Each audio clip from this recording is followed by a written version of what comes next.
Hey y'all, it's your Sassy Southern Grandma, Cindy here. Good to see you again. I hope you've had a good week. Today we're going to talk about, is it ever too late to start over in your life?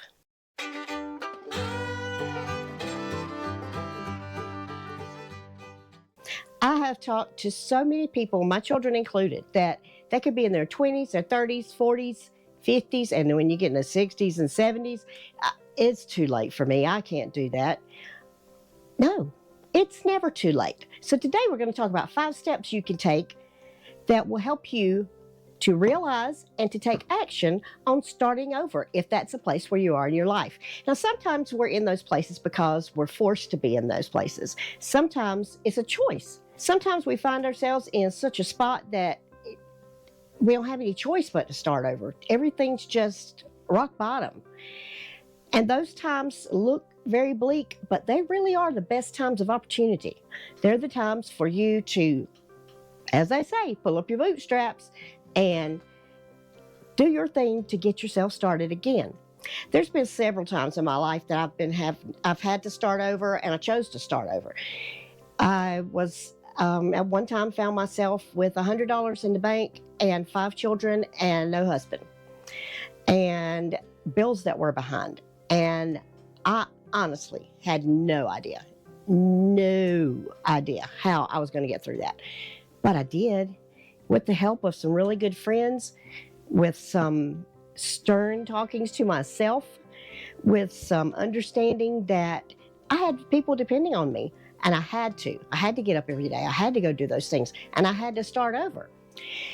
And then there were other times when I decided that a certain part of my life was over and I needed a change. I needed to start over.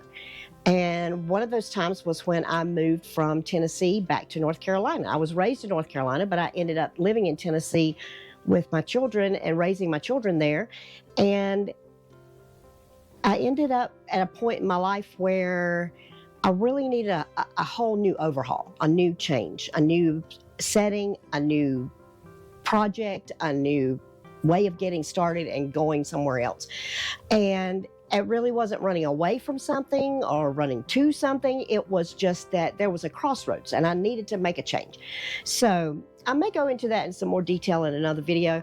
And if you'd like to hear more about my personal story, I'll be glad to tell you. Just let me know in the comments. But for the purposes of this video, I had to start over. And I chose to start over at that time, made a lot of plans ahead of time, made hopefully the right steps to get me to where I wanted to go. Ended up going to nursing school in 2017. So I was 54 when I went to nursing school. And it turned out to be a very great decision in my life. I got a new career that I love. I met my husband, my current husband, after I moved to North Carolina. Was not looking for him, found him anyway. And so you never know where a new start's going to lead you. But when you are forced to make a new start or you choose to make a new start, you're going to find that things happen that you didn't even plan. Most of the time for the good. There's so many people we can use for examples. There's Julia Child. Julia Child, we all know her, the French chef. She introduced French cooking to the United States. She wrote her first cookbook when she was 50. We all know Little House on the Prairie. All that whole series of books that started with Little House in the Big Woods, Laura Ingalls Wilder wrote those. She didn't publish the first one until she was 65. So a lot of us, I'm 63 now, a lot of us, when we get to certain ages, we think, I can't do that. It's too late. I should have done that when I was 20. No, there's no reason not to go ahead and start. Colonel Sanders didn't start Kentucky Fried Chicken till he was in his 60s. Look how big that got. And there's just so many people we can look to as examples. I found this one marathon runner. She didn't start running till she was in her 80s. And then she became the oldest marathon runner in the Guinness World Book of Records at 92. She did a marathon in Hawaii. Her name was Gladys Burrell. She was known as the Gladiator. And I look at people like that and I think, she was 92. I've got 30 more years. I could do a lot of things in that time. So the first step is to realize that, yes, absolutely, it is not too late. It is not too late, no matter if you're in your 20s and you're thinking, oh God, I'm about to be 30. I'm too old. No, 30 is perfect. 40 is perfect. 50 is perfect. You never know what's around the corner until you take that corner. So the first thing to know is that it is never too late. The only time it's too late is when you stop trying. And we're not going to stop trying. We're going to keep getting it. We're going to keep going and starting over as many times as we need to. There's no rule anymore that says you have to get a job when you're 24, right out of college, and stay in that job for 40 years, 45 years, retire at 65 and sit on a porch. That's not life anymore. Life now is staying healthy, living as long as you can, and as actively as you can, and as happily as you can. And if you're not doing those things, no matter what your age, you can always make a new start. The second step is a trap that a lot of us fall into, is making excuses that it's not the right time. I do want to make a new start. I do want to change something in my life. I want to change my whole life, but it's just not the right time. I don't have enough money. I don't have enough time. I don't have enough confidence. All of those are just excuses. And there never is a perfect time. You know, when people start having babies, it's like, well, we're going to wait until we can afford it. You're never going to be able to afford a baby. So you just have them. A lot of things in your life, there's not a perfect time. You make it a perfect time. There's not a exactly perfect decision. You make a decision and make it the right decision. So what you need to do is start taking steps towards what you want to do. Think of it like planting a garden. If you're waiting for perfect weather on a perfect day and a perfect situation and perfect dirt and perfect seeds and perfect water and perfect sunshine, you're never going to find a perfect day. You're never going to find the exact perfect day to plant something. You know what season you need to plant certain things in, but you have to pick that day. You just have to put a stake in the ground and say, this is what we're going to do. We're going to do it today. We're going to plant the garden, and then you see the rewards from it down the road. But you're not going to see any rewards if you never start. So just understand there is no perfect time to start over. There's no perfect time, perfect money, perfect situation. You have to make your situation. For example, if you want to get a new job, you don't go to your boss this afternoon and say, I'm done here, I'm out. You don't go put in your notice and say, I'll be gone in 2 weeks, to which a lot of jobs nowadays will just say, well, don't come back tomorrow. But you don't just go and quit your job. First of all, do some research. Plan it out. See what opportunities are in the place where you want to be. If you want to move, start looking in that city. If you want to stay where you are, start looking around. But you don't just jump off. You have to make preparations, just like for a garden. You have to have all your supplies and everything together. There's not a perfect time, but there is perfect preparation for making the time your time to change. Step 3 is we have to move beyond our excuses. That comes back to, I don't have enough money, I don't have enough time, I don't have the things I need, I don't have time to even plan out a goal. Do you have 15 minutes? Do you have 15 minutes in your day? We all spend, I know, at least 15 minutes on those phones every day. I spend a lot more trying to cut down on that. But take some of that time, put the phone down, turn off the television, turn off the radio, whatever it is you're doing, carve out 15 minutes and sit down and go, what is my goal? What is it I want to do? What do I want to change? Start writing those steps out. Write out what is it you want to change. Why is it you want to change? Your why is very, very important. If you don't know why you're doing this, you're not going to follow through. So write out your steps, what you're going to do. What do you need to do first? What information do you need to gather first? You need to know what you're doing before you go. If you go on a trip, you don't just get in the car and start driving. You put it in your GPS. You research the roads. You make sure there's no closures. You make sure that your car's in order. You make sure your tires are good. You make sure your oil's been changed. You don't just get up one day and say, I'm going to drive across the country. Well, some people do, but you can run into a lot of problems like that. But if you're going to make a major change in your life, you're going to stop and make some plans. A lot of our excuses are just ways out. A lot of excuses are just us protecting ourselves from failure, protecting ourselves from fear.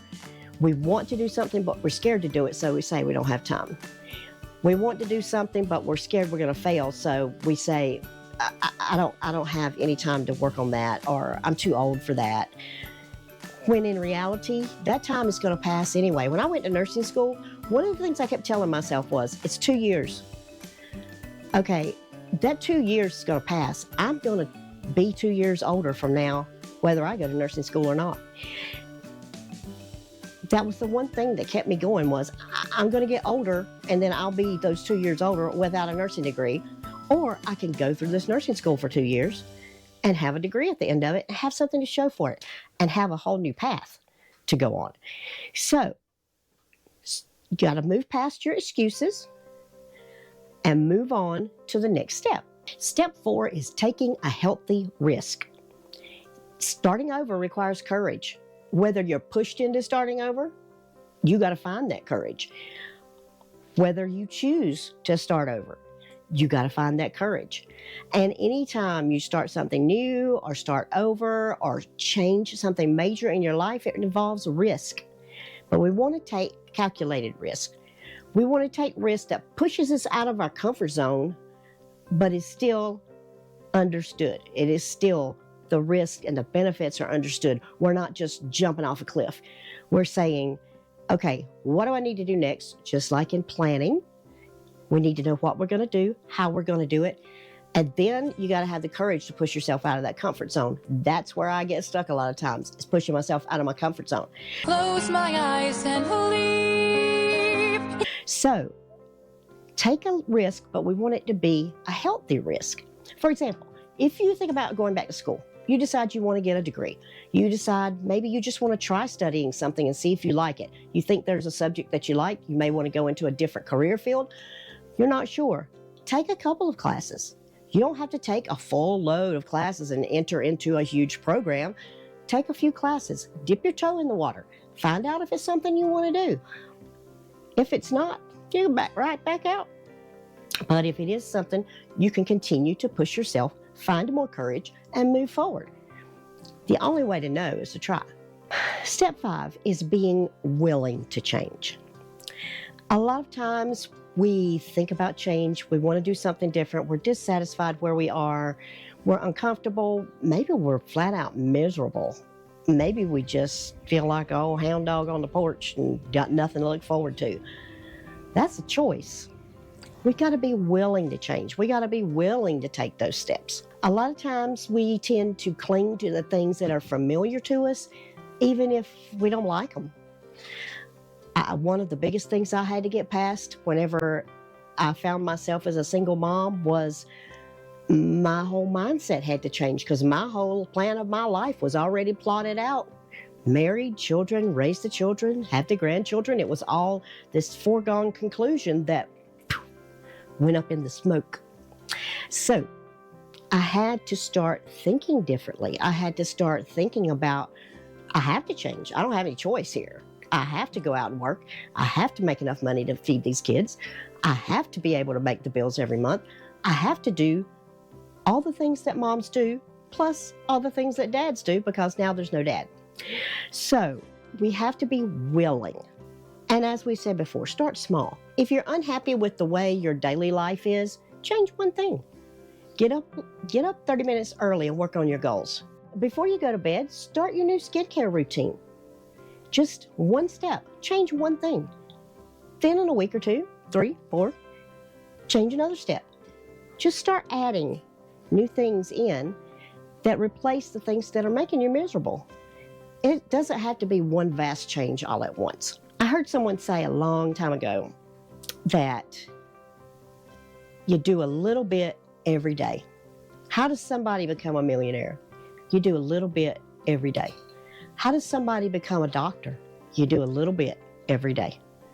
How does somebody become a dancer? You do a little bit every day. How does somebody become a weightlifter, a bodybuilder, a fitness competitor? A little bit every day. How does somebody lose weight? A little bit every day. You can't take on huge life change and boom, it all happens at one time. It just don't work that way. If it did, we probably wouldn't be able to handle it. But we think we would. We think, poof, if we could just do it like that, it'd be great. But just get up in the morning and say, what's one thing I can change today? What's one step I can take to get me closer to the change I want to make? And please, please remember, it is never, ever too late. Never. Take it from me. I'm still making changes. I'm starting to plan out what I'm going to change for next year. I don't like resolutions. I always break them. That's why I don't like them. So I'm starting to make some plans. I'm starting to make some ideas for things that I want to do next year. Some things, ways I want to improve, some ways I want to improve myself, improve my life. And I'm going to bring you all along. Next week's video will be some about planning for next year. You know, the whole new year, new you stuff. We'll kind of get into that, but not the usual stuff. But please, just if you take one thing away from here, be encouraged. It is never too late. No matter where you are, who you are, what situation you're in, it's never too late to change your life. Thanks for watching. Thanks for being here with me. Please like and subscribe to the channel. Come back next week. We'll talk about how we're going to get through this next year. And if you're interested, there are some YouTube videos down below that I've linked that are related to this topic of starting over. And I'm also going to be adding some more things in each video that you can use to carry you a little bit further through the week while you're waiting for my next video to come out. So thank you to all my new subscribers, and we'll see you all next week.